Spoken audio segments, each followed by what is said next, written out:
ધોરણ 12 કોમર્સની અંદર અર્થશાસ્ત્ર વિષયમાં પ્રકરણ નંબર 6 બેરોજગારી જેની આપણે ચર્ચા કરવા જઈ રહ્યા છીએ. આમ તો ભારત છે એ વિકાસશીલ દેશ છે અને વિકાસશીલ દેશની અંદર બેરોજગારી જે છે એનું પ્રમાણ હોય. વિકસિત દેશોની અંદર સામાન્ય રીતે બેરોજગારી જોવા મળતી નથી. આમ જોવા જઈએ તો બેરોજગારી જે છે એ આપણો અર્થતંત્રીય પ્રશ્ન છે. બેરોજગારીને હિસાબે બેરોજગારી જે છે એ આપણે વાત કરીએ એમ અર્થતંત્રીય પ્રશ્ન છે અને બેરોજગારીને હિસાબે આપણા અર્થતંત્રની અંદર ઘણા બધા પ્રશ્નોનો આપણે સામનો કરવો પડે. બેરોજગારી કોને કહેવાય, બેરોજગારીના પ્રકારો, બેરોજગારીને નાબૂદ કરવા માટેના જે ઉપાયો છે એ આપણે આ પ્રકરણની અંદર શીખવાના છે. તો પ્રસ્તાવનાથી આપણે આની શરૂઆત કરીએ કે ભાઈ વર્તમાન સમયમાં વિશ્વના ઘણા બધા દેશો ગરીબી, બેરોજગારી, ફુગાવો અને મંદી જેવી અનેક આર્થિક અને સામાજિક સમસ્યાઓનો સામનો કરી રહ્યા છે. વિશ્વના ઘણા બધા દેશો તમે જુઓ તો આજે આ બેરોજગારી છે, ગરીબી છે, ફુગાવો છે, મંદી છે, આવી બધી આર્થિક સમસ્યાઓ જે છે એનો સામનો કરી રહ્યા છે. આ સમસ્યાઓએ વિશ્વમાં આજે ચિંતાજનક પરિસ્થિતિ ઊભી કરી છે અને આ બધી જે સમસ્યાઓ છે એના હિસાબે આજે ચિંતાજનક પરિસ્થિતિ સમગ્ર વિશ્વની અંદર ઊભી થઈ છે. આ સમસ્યાઓમાંથી બહાર નીકળવા માટે દરેક દેશ પોતાની રીતે સતત પ્રયત્નશીલ હોવા છતાં પણ આ સમસ્યાનું પૂર્ણ નિરાકરણ થયું નથી. આ બેરોજગારીની જે સમસ્યા છે એમાંથી બહાર નીકળવા માટે પ્રત્યેક દેશ પ્રયત્નશીલ છે, સતત એના ઉપર ધ્યાન આપે છે. એમ છતાં પણ આજ દિન સુધી આ પ્રશ્નનું સંપૂર્ણપણે નિરાકરણ થયું નથી. તે એક વાસ્તવિકતા પણ છે અને એક સમજવા જેવી બાબત છે. વાસ્તવિક પણ છે કે ભાઈ હજી આજે પણ તમે જુઓ તો બેરોજગારીનો પ્રશ્ન જે છે એ આપણને નડે છે. વિકસિત અને વિકાસશીલ દેશોએ આર્થિક વિકાસ કર્યો હોવા છતાં પણ પૂર્ણ રોજગારીનું સર્જન કરવામાં સફળ થયા નથી. વિકસિત અને વિકાસશીલ દેશ જે છે એણે આર્થિક વિકાસ કર્યો છે, એમ છતાં પણ પૂર્ણ રોજગારીનું સર્જન કરવામાં કોઈ પણ દેશ છે એ સફળ થયો નથી. ત્યાર પછી પરિણામે બેરોજગારીની સમસ્યાએ આજે વૈશ્વિક સમસ્યાનું રૂપ ધારણ કર્યું છે અને એના પરિણામે આજે બેરોજગારીની જે સમસ્યા છે એણે વૈશ્વિક સ્વરૂપ ધારણ કર્યું છે. દરેક જગ્યાએ બેરોજગારીનો પ્રશ્ન છે એ જોવા મળે છે.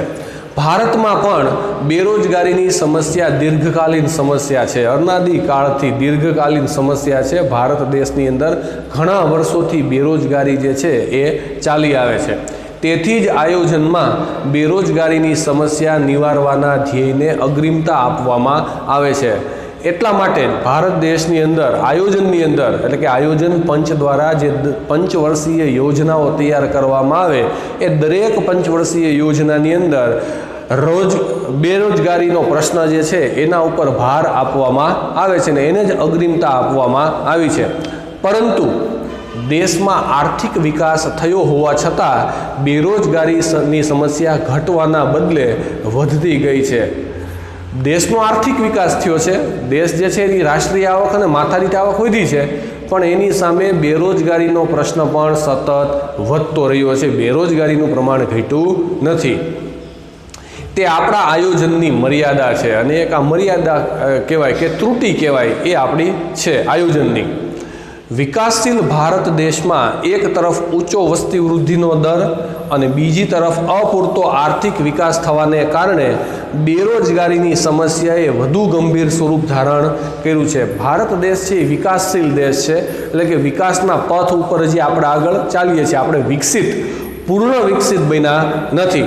એક બાજુ વસ્તી વૃદ્ધિનો દર જે છે એ ખૂબ ઊંચો છે, બરાબર, અને બીજી બાજુ જુઓ તો આર્થિક વિકાસ અપૂરતો થવાને કારણે બેરોજગારીની સમસ્યા જે છે ને વિકરાળ સ્વરૂપ આપણા દેશની અંદર ધારણ કર્યું છે. આપણે જોઈએ છીએ અને અનુભવીએ છીએ કે 10 જગ્યા માટે 100 અરજીઓ આવે, 100 આવે તો સારી, 100 કરતાં પણ વધારે અરજીઓ જે છે એ આવે, તો આ શું છે? બેરોજગારીની સમસ્યા છે. ત્યાર પછી એનો અર્થ, બેરોજગારીનો અર્થ, સામાન્ય રીતે બેરોજગારી એટલે કામ કરી શકે તેવી વ્યક્તિની કામ વગરની સ્થિતિ. કામ કરી શકે એવા માણસો હોય, બરાબર, એની કામ કરવાની ક્ષમતા હોય, એમ છતાં પણ એને કામ ન મળતું હોય, એવી પરિસ્થિતિ જ્યારે સર્જાય તો એને બેરોજગારી કહેવાય. બેરોજગાર માત્ર શ્રમિક જ હોય એવું નથી, કોઈ મજૂર માણસ જે છે એ બેરોજગાર હોય એવું નથી, પણ ઉત્પાદનના અન્ય સાધનો પણ બેરોજગાર હોઈ શકે. ઉત્પાદનના બીજા સાધનો જે છે, જમીન, મૂડી, શ્રમ, નિયોજક, આ બધા બેરોજગારો પણ હોઈ શકે. પરંતુ સામાન્ય રીતે બેરોજગારીને માત્ર શ્રમના સંદર્ભમાં જ વિચારવામાં આવે છે. આપણે માત્ર શ્રમના સંદર્ભમાં જ બેરોજગારીને વિચારીએ છીએ કે શ્રમ ન થાય, કામ ન મળે એટલે બેરોજગારી. તેથી અહીં આપણે શ્રમિકને લક્ષ્યમાં રાખીને બેરોજગારીનો અર્થ સ્પષ્ટ કરશું. એટલા માટે આપણે જે શ્રમિકો છે, શ્રમ જે છે એને આગળ રાખી એના ઉપર ભાર આપી અને બેરોજગારીનો અર્થ જે છે એ સમજશું. પીગુ અર્થશાસ્ત્રી છે, એના મતે બેરોજગારી એટલે કોઈ વ્યક્તિ માત્ર ત્યારે જ બેકાર કહેવાય કે જ્યારે તેની કામ કરવાની ઈચ્છા હોવા છતાં કામ મળતું નથી. પ્રોફેસર પીગુ જણાવે છે કે ભાઈ કોઈ વ્યક્તિની કામ કરવાની ઈચ્છા હોય, કામ કરવા માટે સશક્ત હોય, એમ છતાં જો એને કામ ન મળતું હોય તો એ વ્યક્તિને બેરોજગાર કહી શકાય. ટૂંકમાં બેરોજગારી એટલે પ્રવર્તમાન વેતન દરે વ્યક્તિની કામ કરવાની ઈચ્છા, શક્તિ અને તૈયારી હોવા છતાં તેને કામ ન મળે ત્યારે તે વ્યક્તિ બેરોજગાર છે એમ કહેવાય. કોઈ પણ વ્યક્તિ છે એ પ્રવર્તમાન વેતન દરે, અત્યારના મજૂરીના દરે, અત્યારનો જે દર ચાલતો એ દરે વ્યક્તિની કામ કરવાની ઈચ્છા હોય, વ્યક્તિની કામ કરવાની શક્તિ હોય અને તૈયારી હોવા છતાં એ વ્યક્તિને કામ જો ન મળે તો એ વ્યક્તિ બેરોજગાર છે એવું આપણે કહી શકીએ. બેરોજગારીના ઉપયુક્ત અર્થ મુજબ પ્રવર્તમાન વેતન દરે વ્યક્તિની કામ કરવાની ઈચ્છા, શક્તિ અને તૈયારી હોવા છતાં તેને કામ વગર રહેવું પડે ત્યારે આવી બેરોજગારીને અનૈચ્છિક બેરોજગારી કે ફરજિયાત સ્વરૂપની બેરોજગારી કહેવાય. વ્યક્તિની કામ કરવાની ઈચ્છા હોય, એની શક્તિ હોય, એની તૈયારી હોય, એમ છતાં પણ જો એને કામ મળે નહીં તો એને અનૈચ્છિક બેકારી એટલે કે ફરજિયાત બેકારી તરીકે ઓળખવામાં આવે છે. કામ કરવું છે પણ કામ છે નહીં એટલે ફરજિયાત બેકાર બેસી રહેવું પડે.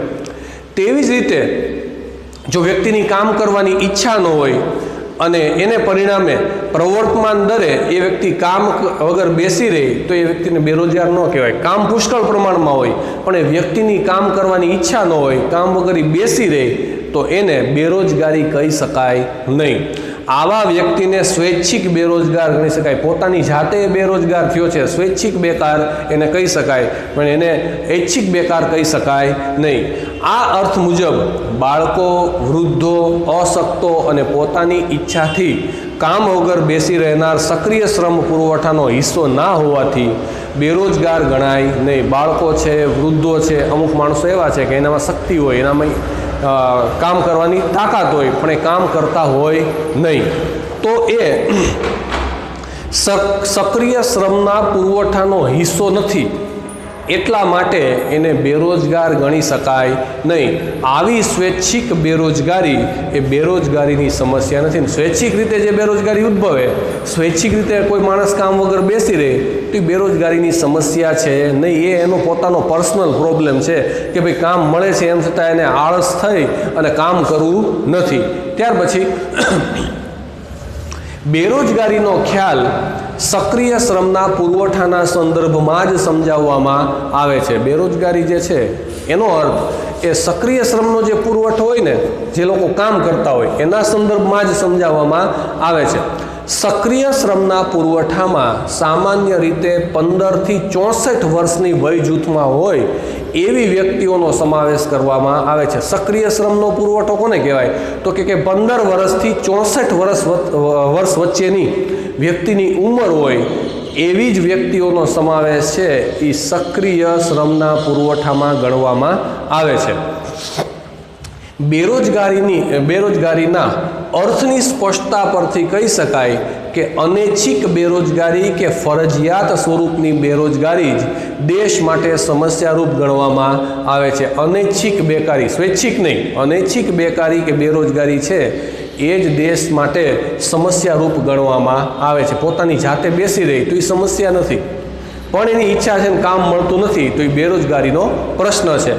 ભારતમાં પણ બેરોજગારીએ ગંભીર આર્થિક સમસ્યાનું સ્વરૂપ ધારણ કર્યું છે. ભારત દેશની અંદર જોઈએ તો આપણા દેશે પણ આ બેરોજગારીનો પ્રશ્ન જે છે એને માથારૂપ કિસ્સો ગણાયો છે, દુઃખરૂપ કિસ્સો ગણાયો છે અને એ આર્થિક સમસ્યાનું વિકરાળ સ્વરૂપ ધારણ કરેલું છે. બેરોજગાર વ્યક્તિ આર્થિક રીતે આશ્રિત હોય છે અને સમાજમાં સ્વમાનપૂર્વક જીવન જીવી શકતી નથી. જે બેરોજગાર હોય આશ્રિત હોય, આશ્રિત એટલે કોઈ ઉપર નિર્ભર હોય, એટલે સમાજની અંદર એ સન્માનપૂર્વક જીવન જીવી શકે નહીં. કોઈ પણ કહેશે ને કામ કરતો નથી, પણ હકીકતમાં એને કામ કરવું છે પણ કામ મળશે નહીં, બરાબર? એટલે એ સન્માનપૂર્વક જીવન જીવી શકે નહીં, કેમ કે એ બેરોજગાર છે, એની પાસે આવક નથી. તેથી ભારતમાં બેરોજગારીની સમસ્યા એ માત્ર આર્થિક સમસ્યા જ નથી, પણ સામાજિક, નૈતિક અને રાજકીય ક્ષેત્રે સમસ્યાઓ ઊભી કરી શકે છે. ખાલી આર્થિક સમસ્યા નથી બેરોજગારી, પણ એ સામાજિક, નૈતિક અને રાજકીય ક્ષેત્રે પણ અનેક પ્રકારના પ્રશ્નો ઊભા કરે છે. બેરોજગારીના પ્રકારો, આપણે જેમ સ્વૈચ્છિક અને અનૈચ્છિક બેરોજગારીની વાત કરી, એવી રીતે બેરોજગારીના પેટા ઘણા બધા પ્રકારો છે, એ આપણે જોઈએ. બેરોજગારીનું સ્વરૂપ કે પ્રકારો નક્કી કરતી વખતે અર્થતંત્રનું સ્વરૂપ પણ જાણવું જરૂરી છે. જ્યારે પણ આપણે બેરોજગારીના પ્રકારો વિશે ચર્ચા કરતા હોય, એના પ્રકારો નક્કી કરતા હોય, ત્યારે આપણે આપણા અર્થતંત્રનું સ્વરૂપ કેવા પ્રકારનું છે, આપણી ઇકોનોમિક સ્ટેબિલિટી કેવા પ્રકારની છે એ પણ જાણી લેવું જરૂરી છે. કારણ કે વિકસિત અને વિકાસશીલ દેશોમાં જોવા મળતી બેરોજગારીનું સ્વરૂપ વિભિન્ન હોઈ શકે. વિકસિત દેશ હોય તે અમેરિકા છે, જાપાન છે, ઓસ્ટ્રેલિયા છે, યુકે છે, આ બધા જે વિકસિત દેશો છે એ, અને જે વિકાસશીલ દેશો છે, ભારત છે, ચીન છે, શ્રીલંકા છે, બાંગ્લાદેશ છે, આવા બધા જે વિકાસશીલ દેશો છે એ બે દેશોની અંદર બેરોજગારીનું જે સ્વરૂપ છે એ અલગ અલગ હોય, બરાબર? સામાન્ય રીતે વિકસિત દેશોમાં આવતા ચક્રીય ફેરફારોને કારણે અસરકારક માંગના અભાવના કારણે બેરોજગારી ઉદ્ભવે છે. જે વિકસિત દેશો છે ત્યાં ચક્રીય ફેરફારો થાય, માંગની અંદર પરિવર્તન આવે તો એના હિસાબે બેરોજગારી જે છે એ ઉદ્ભવતી હોય છે, જે મોટા ભાગે ટૂંકા ગાળા માટેની હોય. આ બેરોજગારી છે એ કેવી હોય? ટૂંકા ગાળા માટેની હોય, કે જે વિકસિત દેશમાં આવે તે. વિકસિત દેશોમાં ચક્રીય બેરોજગારી અને ઘર્ષણજન્ય બેરોજગારી વિશેષ પ્રમાણમાં જોવા મળે છે. ચક્રીય બેકારી એટલે ટૂંકા ગાળા માટે અમુક પ્રકારના પરિવર્તનોને હિસાબે થોડાક સમય માટે બેરોજગારી આવે તો એ, અને ઘર્ષણજન્ય બેરોજગારી જે છે એ વિકસિત દેશોની અંદર જોવા મળે છે, જેને અસરકારક માંગમાં વધારો કરીને હલ કરી શકાય. અસરકારક જે માંગ છે એ માંગની અંદર વધારો કરી અને એને હલ કરી શકાય છે. જ્યારે ભારત જેવા વિકાસશીલ દેશમાં ઊંચા વસ્તી વૃદ્ધિના દરને કારણે શ્રમના પુરવઠામાં ઝડપી વધારો થાય છે. ભારત જેવા જે વિકાસશીલ દેશો હોય ત્યાં શ્રમના પ્રમાણમાં ઝડપથી વધારો થાય. કેમ? તો કે વસ્તી વધારાના હિસાબે. પરંતુ બીજી તરફ દેશમાં માળખાગત ખામીને કારણે રોજગારીની તકોમાં ધીમા દરે વધારો થાય છે. દેશની અંદર માળખાકીય સુવિધાઓ જે છે એની અંદર ધીમા દરે વધારો થતો હોય એટલા માટે બેરોજગારીની સમસ્યા જે છે એ સર્જાય. જે પ્રમાણે વસ્તી વૃદ્ધિ થતી હોય એ પ્રમાણે આપણે જે માળખાગત ફેરફારો છે કે માળખાગત સુવિધાઓ જે છે એની અંદર વધારો કરી શકતા નથી, એટલે બેરોજગારીની સમસ્યા જે છે એ ઉદ્ભવે છે. એટલે કે ભારતમાં જોવા મળતી બેરોજગારી માળખાગત સ્વરૂપની હોય છે અને લાંબા ગાળા માટેની હોય છે. ભારત છે વિકાસશીલ દેશ છે, તો એની અંદર જે બેરોજગારી જોવા મળે એ માળખાગત બેરોજગારી હોય છે, અને સામાન્ય રીતે આ બેરોજગારી જે છે એ લાંબા ગાળા માટેની હોય છે, જેને આર્થિક, સામાજિક અને રાજકીય માળખામાં યોગ્ય ફેરફાર લાવીને અને આંતરમાળખાકીય સુવિધાનો વિસ્તાર કરીને હલ કરી શકાય. તો આવી માળખાગત બેરોજગારી જે હોય એને આર્થિક રીતે, સામાજિક રીતે કે રાજકીય માળખા જે હોય એની અંદર ફેરફાર કરી અને આવી બેરોજગારી જે છે એની સમસ્યાનો હલ લાવી શકાય છે. રોજગારીના પ્રકારોમાં પહેલાં સમયની દ્રષ્ટિએ ઘણા લોકો બેરોજગાર હોય. કઈ રીતે? જે વ્યક્તિ કામ કરવાની વૃત્તિ અને શક્તિ ધરાવતી હોય, કામ કરવાની એની ઈચ્છા છે, કામ કરવાનો એને રસ છે અને શક્તિ પણ છે, પણ અઠવાડિયામાં 28 કલાક કે તેથી ઓછા કલાક માટે કામ મળે તો તેને તીવ્ર રીતે બેરોજગાર ગણાય. અઠવાડિયાની અંદર 28 કલાક એને કામ મળતું નથી, બરાબર, તો એ તીવ્ર બેરોજગાર છે એવું આપણે કહી શકીએ. પરંતુ જો વ્યક્તિને અઠવાડિયામાં 28 કલાકથી વધારે પરંતુ 42 કલાકથી ઓછા સમય માટે કામ મળતું હોય તો તેની બેરોજગારીની તીવ્રતા ઓછી ગણાય. 28 કરતાં વધારે પણ 42 કલાક જેટલું જો એને અઠવાડિયામાં કામ મળતું હોય તો એ વ્યક્તિની બેરોજગારીની જે તીવ્રતા છે એ ઓછી છે એવું આપણે કહી શકીએ.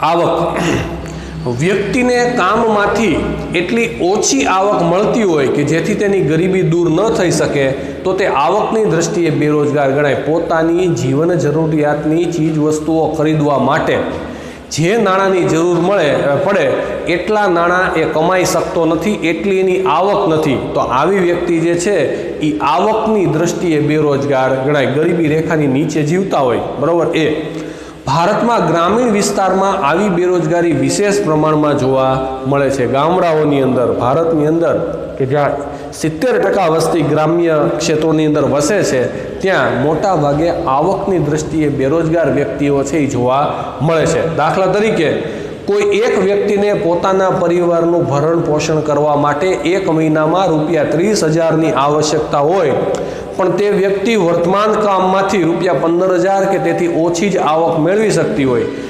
કોઈ પરિવારનું ભરણ પોષણ કરવા માટે ₹30,000ની મહિને જરૂર પડે દાખલા તરીકે, પણ એ ઘરની જે કમાનાર વ્યક્તિ છે એ 30,000ના બદલે 15,000 કે 15,000 કરતાં ઓછી આવક ધરાવતો હોય, બરાબર, તો એને શું કહેવાય? આવકની દ્રષ્ટિએ બેરોજગાર ગણવામાં આવે છે.